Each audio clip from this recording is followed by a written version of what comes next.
Video બનાવવાનો શોખ કોઈ દિવસ મને ભારે ના પડે આવી જગ્યાએ અત્યારે હું એવી જગ્યાએ જંગલમાં છું ને ભાઈ મારા તો અહીંયા સાચવીને ફરવું પડે છે બરોબર થોડો દૂરથી અંદર આવ્યો છું જંગલમાં અને તમે રસ્તા બતાવો ને તમને એમ લાગશે કે કઈ જગ્યાએ હું આવી ગયો છું અત્યારે બહુ ભયંકર જગ્યા છે આ રહી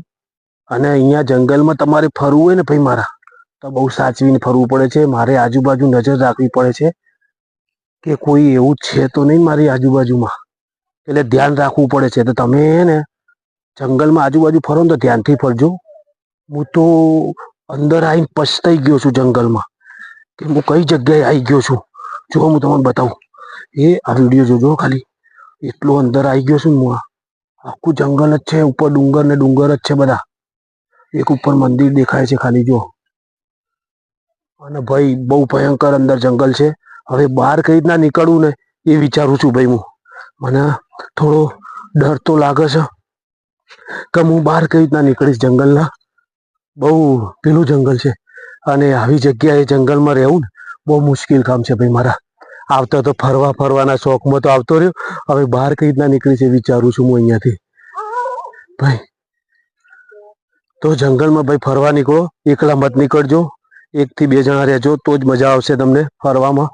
અહીંયા થોડું શું જંગલી જાનવરોથી સાપ વીછુથી બધું સાચવીને ચાલવું પડે છે અને અહીંયા તમને દેખાવું જો હવે મને રસ્તો મળતો નથી અહીંયાથી એક આ રસ્તો છે સીધો જવાનો અને થોડુંક આગળ જઈશ તો અંદર બી એકલું જંગલ જ છે આ રસ્તો દેખાય છે તમને જો ક્યાંય રસ્તો નહીં દેખાય ચારે બાજુ આખું જંગલ જ છે જો ચારે બાજુ જંગલ જ છે આખું જો કોઈ જગ્યાએ તમને કોઈ રસ્તો નહીં દેખાય એક ખૂણામાં છે પણ એટલે બધા પહોંચવું આ જગ્યાએ પહોંચવું ને ઉપર એટલે તમે વિચારો મારો કેટલો રસ્તો પાર કરીને ત્યાં જવું પડશે હવે આવી જગ્યાએ ફસાઈ તો ગયો છું બહાર નીકળવાની કોશિશ કરું છું જો બરોબર રસ્તો મારો ગોતવામાં 1-1.5 કલાક થશે ઓછામાં ઓછો એવી જગ્યાએ ફસાયેલો છું તો ઓછામાં ઓછો 1.5 થી 2 કલાક બી થઈ શકે છે અને આખું જંગલ છે જો તમે આખું પૂરેપૂરું જંગલ છે ધીમે એટલું બોલવું પડે છે મારે કે કોઈ જંગલી જાનવર કે આ કોઈ હોય તો સાચવવું પડે છે મારે આની અંદર બરોબર છે જંગલી જાનવર સાપ વીછુથી પણ સાચવીને ચાલવું પડે છે જો હું તમને બતાવું આગળ રસ્તો એવો છે ને ભયંકર આ રસ્તામાં તમારે આવું ને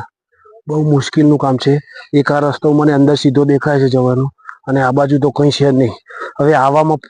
ફસવામાં ફસાઈ ગયો છું પણ હવે વિચારું છું ફટાફટ અહીંયાથી બહાર નીકળીને અને હાઈવે રોડ ટચ થઈ જાઉં જેટલું બને એટલું મારે બહાર નીકળવું પડશે કેમ કે મને થોડો રિસ્ક જેવું લાગે છે તમે જુઓ અહીંયાથી હું ધીરે ધીરે હવે તમે જ્યારે પણ આવા જંગલોમાં જાઓ એકલા મત જાઓ અને જાઓ તો પાણી બધી વ્યવસ્થા રાખો મને પાણીની ફૂલ તરસ લાગી છે પણ આજુબાજુ ક્યાંય પાણી જોવા નથી મળતું પીવાનું ભૂખ પણ લાગી છે પણ શું કરું કોઈ છે નહીં તો ફટાફટ જેટલું બને હું તેટલું હાઈવે ટચ થઈ જાઉં તેથી મને કોઈ સાધન મળે હું ચાલતો આવ્યો છું અંદર જંગલમાં આખો બરોબર છે એટલે અહીંયાથી બહાર નીકળવું એ મહત્વની વાત છે વિડીયો બનાવવાનો શોખ કોઈ દિવસ મને ભારે ના પડે આવી જગ્યાએ ભાઈ પડતો બચી ગયો સોલેટ પડતા પગ લપસી ગયો તો ભાઈ મારા બચી ગયો સોલેટ ને તો એવી જગ્યાએ નીચે જોત ને ખાબડામાં એકદમ જો આવી જગ્યાએ પડો સીધો નીચે અને આ જંગલમાં ભાઈ શાંત તો છે પણ એટલું ખતરનાક છે જેટલું જંગલ શાંત છે ને એટલું ખતરનાક જંગલ હોય છે ભાઈ મારા તો જંગલોમાં જ્યારે પણ ફરો તો સાચવેથી ફરો અને ફૂડ સેફટી સાથે ફરો બરોબર છે આ વિડીયો બનાવવાનો મને પણ શોખ છે એટલે હું વિડીયો બનાવવા આવી નવી જગ્યા દેખતો રહું છું અને જો તમને પણ વિડીયો બનાવવાનો શોખ છે તો વિડીયો બનાવો નો ડાઉટ પણ શાંતિથી અને સતર્ક રહી અને સાવચેતીથી વિડીયો બનાવો સારા કોન્ટેન્ટ બનાવો કે લોકો તમારા વિડીયો જોવે બરોબર છે અને વિડીયો અમારા જો ગમતો હોય ને તમને ભાઈ તો લાઈક ફોલો અને શેર જરૂર કરજો આ તમારા માટે થઈને આટલી મહેનત કરીએ છીએ ફાઇનલી મારે વિડીયો થોડો સ્ટોપ કરીને બહારનો રસ્તો ખોળવામાં મારે વાર લાગી એટલે વિડીયો મારે સ્કીપ કરવો પડ્યો બંધ કરવો પડ્યો એટલે મને રસ્તો ફાઇનલી બહાર મળી ગયો આવવાનો લગભગ 2 થી 3 કિલોમીટર ચાલ્યા પછી મને આ રસ્તો મળ્યો છે બરાબર તેટલું જો હવે હું તમને બતાવું આગળનો રસ્તો આ મેઇન રોડ ઉપર હવે હું આવ્યો છું અહીંયા જો હવે અહીંયાથી મને કોઈ સાધન મળે તો સારું છે અહીંયાથી મને કોઈ ગાડી મળે તો ફટાફટ અહીંયાથી હું ગાડીમાં બેસી અને તરત જ ભીડભાડી વાળી જગ્યાએ જતો રહું છું અને ચાલીને ચાલીને પગ દુખાઈ ગયા છે. અંદર ડુંગરોમાં ચાલીને ચાલીને એટલા પગ દુખાઈ ગયા છે ને ભાઈ મારા કે તમને કહી નહીં શકું. અત્યારે માળ હું ચાલુ છું, પગમાં મને દુખાય છે, તો પણ થાક તો લાગી જ ગયો છે મને, પણ પગ બહુ દુખાય છે. એટલે ફટાફટ મને કોઈ ઓટો રિક્ષા કે એવું કોઈ મળે તેમાં બેસી જવું તો મને થોડો આરામ મળે. તો બનેલા રહેજો વિડીયો પર, મળીએ આપણે નેક્સ્ટ વિડીયોમાં.